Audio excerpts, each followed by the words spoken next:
हरमध्ये भावांनो जय महाराष्ट्राला. आता मी तवांकडे निघालो. इथं आपली सायकल आहे भावांनो, तुम्हाला मी दाखवतो त्याला काहीतरी. भाऊ नमस्कार. आपण इथलंच आहे ना? मराठी फुल जमते असताना इथलाच आहे.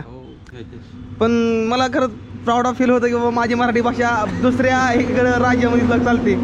मला वाटतंय आसाममध्ये तुम्हीच चालताना मराठी जमते फक्त इतकी चांगली क्लिअर फुल भावांनो, एकदम मराठी फुल. आणि खरंच ह्याच गोष्टीचा गर्व आहे मला. विचार करा, आपण त्या राज्यात नाही ज्या राज्यामधली लँग्वेज ही बाहेरल्या राज्यात ही बोलली जाते ती म्हणजे मराठी. भावांनो कॅनडामध्ये सुद्धा आपली भाषा मराठी बोलली जाते. कॅनडा, थायलंड, न्यूझीलंडमध्ये सुद्धा आपली मराठी भाषा बोलली जाते.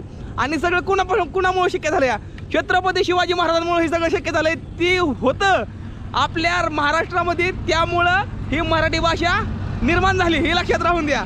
तर त्यामुळं भावांनो मी काय म्हणतो, आपली मराठी भाषेला पुढून न्या रे. फॉलो करा आपल्या भावाला आणि एक शेअर करा, नसलं करा तर एक लाईक करा ना, तर हर हर महादेव कमेंट करा. बाकीचं काय सांगतो या, हर हर महादेव आणि जय महाराष्ट्र.